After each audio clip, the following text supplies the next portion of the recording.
So, ladies, welcome to the Marvel stage. Thanks for having us. This is awesome. So is this your first Comic-Con? Yes. I've done one before. This is my first. How was the panel? Tell me everything. The panel was amazing. It was so cool. Everyone was so supportive, and it was jam-packed, which was just surprising, I guess, and just very flattering that people show up. You're like, oh my God, thank you so much. I think I didn't get nervous for the panel until the night before. Someone said, you're in the second biggest room, and there's going to be 4,600 people there. And I was like, thank you for telling me that. Now I'm nervous. Well, at least when you walk in, you know. There they are. Yeah, exactly. You're like, hi. I thought there were going to be 10 guys in here. And we could hear Jeff Loeb doing the warm-up, so then we could kind of get a sense of, that's a lot of people screaming. Yeah. My heart was literally thumping. I was you and I were like, Well, congrats on season 1. It's been so great to see your characters showing up, coming to life in the show. Now, let's talk a little bit about Detective O'Reilly. I'm constantly surprised by your character. I never know what she's going to do, and how do you manage that? I tell her just little enough to piss her off constantly. It's so irritating. But, to be honest, Emma's been great. I think from the beginning, her first read was exactly who we wanted Brigid to be. And what we tried to do over season 1 was kind of flip the script on the female cop. And she doesn't have to wear a hat to be a good cop. She can still be a woman. We tried to mess around with some fridging. So I let her know enough to play it, and we let Lane know enough to be what would normally be the female doting character, our actor who plays Officer Fuchs. But I gave her just enough to let her run with her genius and play Brigid in her own way, and I think that's kind of what's so amazing. And the one thing that I just appreciate so much about Joe, and this is what makes him so wonderful, is Joe, through and through, he'll never say that he is, but he's such a feminist, and so he always comes to us, and he's like, he's like, I want to make sure I'm not missing anything and that you're cool with this and keep the woman in my life to keep me in check. That is so rare to have in a showrunner. We are so damn lucky. I don't want to compliment you too much. I grew up with 3 sisters, so it was beat into me. But thank you.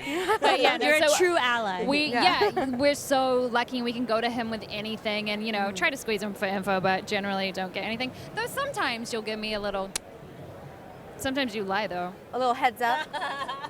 Sometimes it's necessary to lie to get you to believe the truth of the lie of the truth.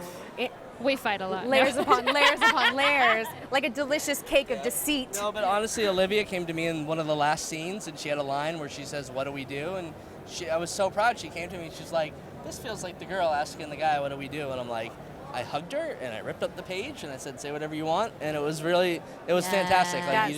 Having fantastic tennis partners makes for good TV. That's the dream. Yep. That's totally a dream. Let's talk a little bit about Mina as well. It's been so cool to see you appear. Also, shout out to that shirt. Oh my gosh. Come on. That's such a Mina. Shout out to my stylist, Sonia Young, because I said I just need to wear something with a B on it. She's like, last minute, she screen printed it herself and sent it off because she's freaking awesome. So kudos to her. Heck yeah. So Tandy and Mina, it's kind of like what could have been, seeing their stories intertwine. How do you think Mina really feels about Tandy?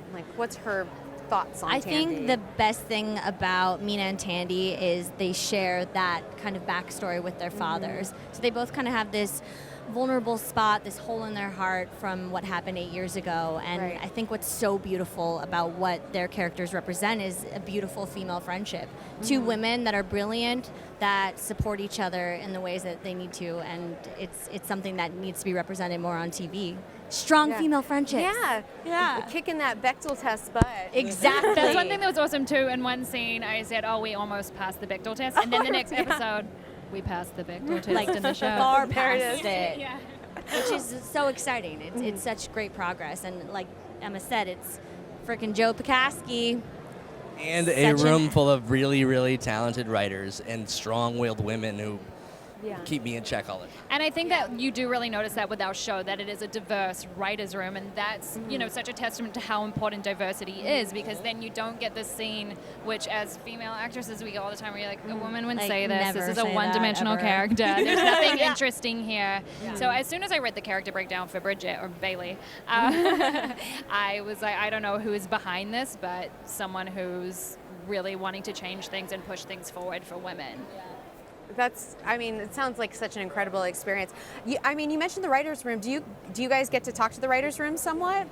Or I have to shout out. You get to talk to this writer's room, clearly. I actually had. Our writers love our actors, and they reach out whenever they can. I mean, Yeah. Jenny Klein The day that pretty much is Mina Hess if you She meet Jenny is. Klein. Oh, really? I always talk about Jenny Klein because her heart and soul is Mina. I like love that. she is the one that researched everything, and she cares so much about the bees, and she like did all her bee research and everything. She really just cares about the environment, and she's such an incredible woman. So all the credit goes to Miss Jenny Klein. She's fantastic.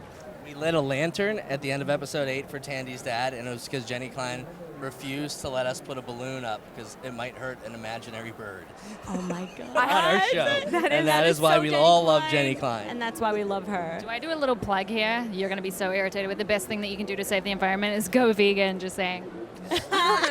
Shout out. She is the ultimate vegan queen.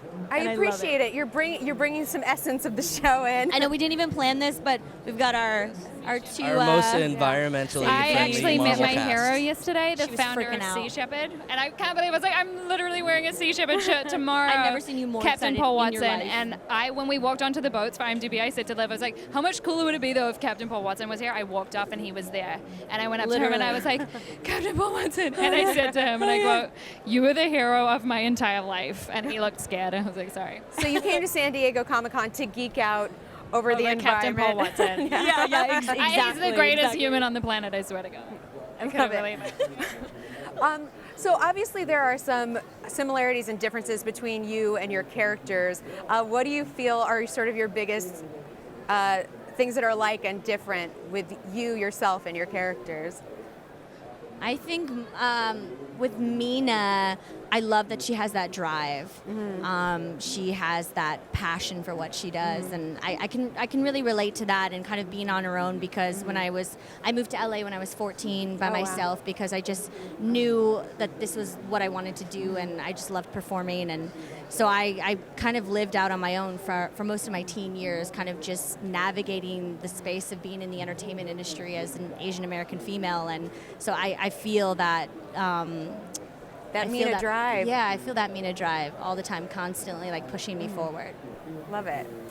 I really love Brigid's determination. The thing that I love about her, and I don't know that it's alike to me, and I wish it would be something that I could aspire to, is the fact that she does the right thing, even when it's not the easy thing. Yeah, I love that. Well, you guys, thank you so much. So many people want to talk to you today. Otherwise, I'd keep you here all day with me. But don't miss the last 2 episodes of this season of Marvel's Cloak and Dagger Thursdays on Freeform, and look out for season 2.